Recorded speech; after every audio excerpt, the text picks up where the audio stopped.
Yeah, this one's just a quickie. Just came out the shop to modify these that I got in the mail.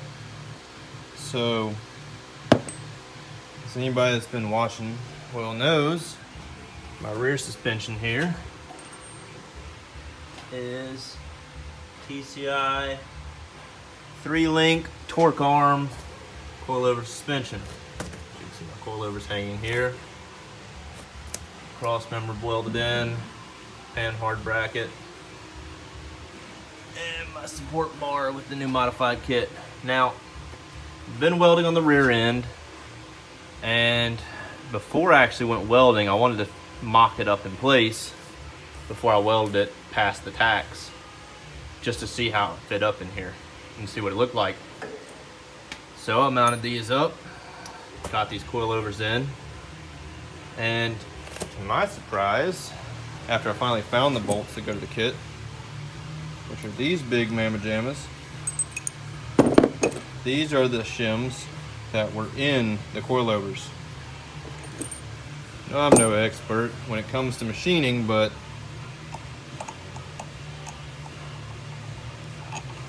I do know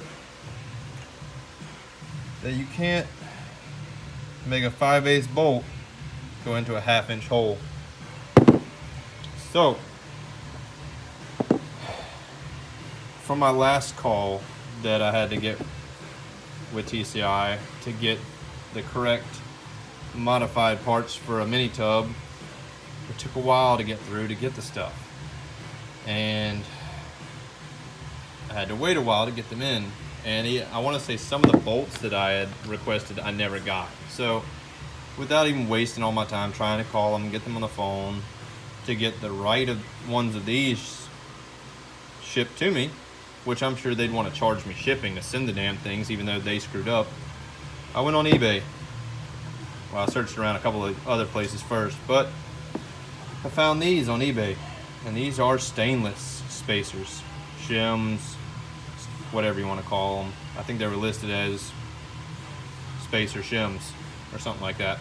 But anyways, these are 5/8 inside diameter by, I think, 3/4 outside diameter. I think that's right. Anyways, the downside is, you can see at the top where it's a little bit of a burn mark. They sell them in different lengths. The downside is I needed 1 3/8 to match that. Once they hit 1 inch, they go in 1/4-inch increments. So I had to get 1.5 inches. And then I had to put old belt sander to work.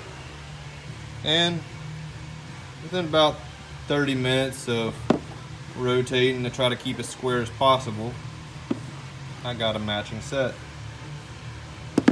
So, put that back in the bag, grab my fancy bolt here, and oh, would you look at that? It fits. Amazing. Freaking amazing. So, anyways, that's ready. And lucky for me, my rear end is also ready, minus the housing ends, which still waiting on my buddy to make for me. So, take a gander over here at this rear end I've been working on. And this thing's still a little toasty, so I'm gonna be careful touching it, but let me know if anybody else other than Joe Daddy uses these lights. They're great when they work. Holy crap, it came on. Up, and there it goes. They're real finicky. You move them around, you tap them on something, and they go out. Anyways, so to give you a gander at some of these here welds, there's some that are nice. I like these here. Oh, and my light again.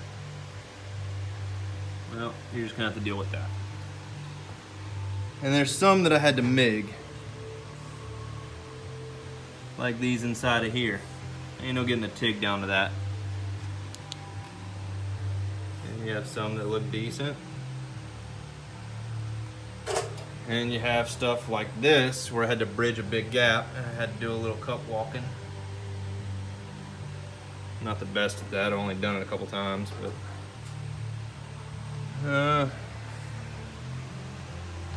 these are starting to get rust on them because they haven't been coated, but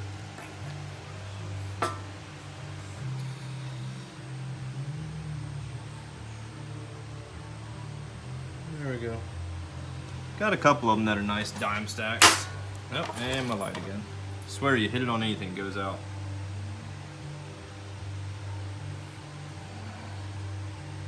And of course, these right here I didn't do. Those actually almost look like they're MIG'd. Yeah, I think those are MIG, not TIG. Which is weird because most of the TCI stuff looks like it's TIG'd. But anyways, gotta be careful rotating on these jack stands because sucker wanted to flip off on me once or twice. Anyways, yeah, inside of this, those are decently done MIGs, but I couldn't get the TIG in there very easily either. So I just went ahead and MIG'd this whole pan hard bracket. Anyways, I welded up a drain plug, which that actually welded on nicely.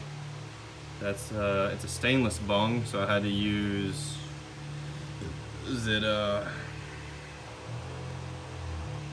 309L, I think, TIG rod to what you use to bond mild and stainless. So that's a stainless bung for a drain. That's where the 3-link arm goes, the torque arm. These are the support bars that come down to the torque arm. And I welded a filler neck on as well, just to make it easier to fill this thing. But that's ready.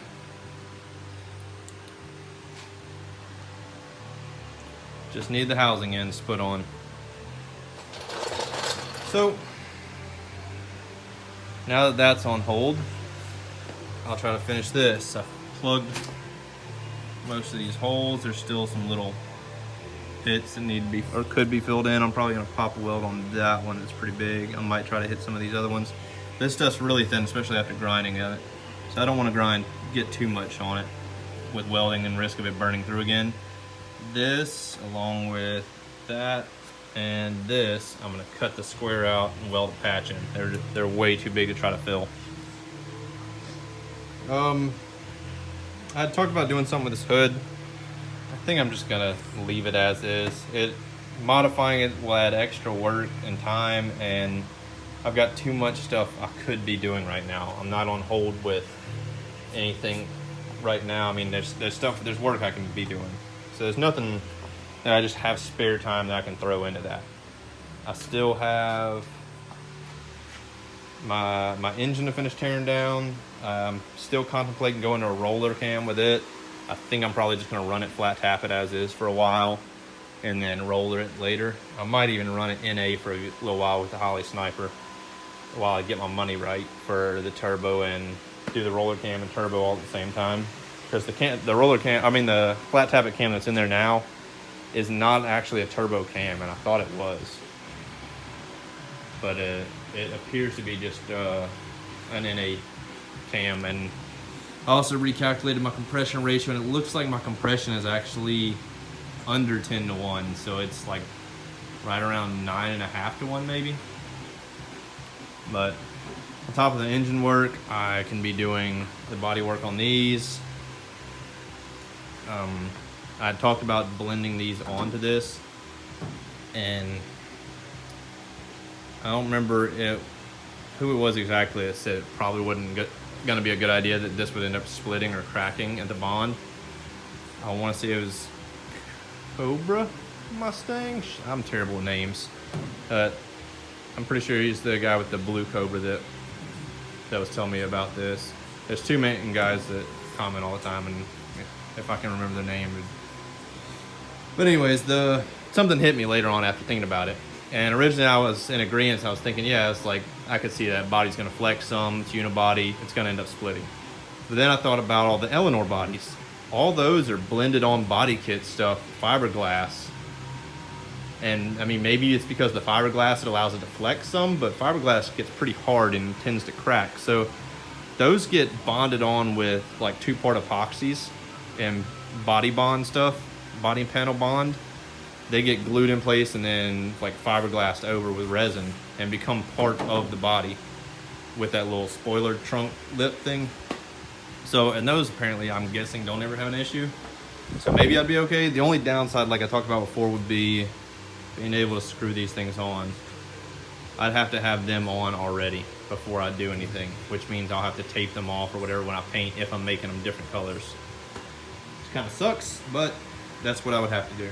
So I don't know if it'd be worth it. I might end up just doing the normal body fill, cut the line, bolt them back on, and be done with it. But anyways, I think that's the only update I have for now. My wheelwoods came in. I talked about that last time. My axles came in today. I still have to press the studs in those, and I could go ahead and start assembling my front brakes and stuff. But I'm gonna call it quits tonight. I've been out here close to since I got home, so I'm gonna call it quits. Like I said, I mainly came out here to finish welding that axle and to do those bolts. I don't remember if I showed this. So this is a little tool for straightening coiled brake lines. And there's a video on YouTube that shows how to make this. If someone wants particulars, let me know. But these pulleys you get off Amazon, it comes in a pack of 10 for like, I don't know, $13 or something maybe. Maybe not even that. But you just go pick up, I think it's 6 mil bolts. No wait, those can't be 6, can they? M6 bolts? Yeah, I guess M6, yeah. And then, same thing, the washers might be like 1032 by whatever washers to fit inside of there because they didn't have any M6 washers. And then just some long bolts. You're supposed to run wing nuts, but I bought the wrong size bolts originally, so I just threw these grade 8s in here. Anyways, you just loosen these 2 ends up, feed your coil in, tighten it down, and jerk that line out, boys. Nah, for real, you just pretty much run it up and down the line to straighten it out. But that'll be for my brake lines, because it's the only thing I got to coil. I got a straight 1/2-inch stainless steel tubing run that's 6 foot. That's the longest they sell it in straight run, so hopefully that'll get my hard pipe length that I want under the car. Anyways, made the video long enough. Until next time, guys. Later.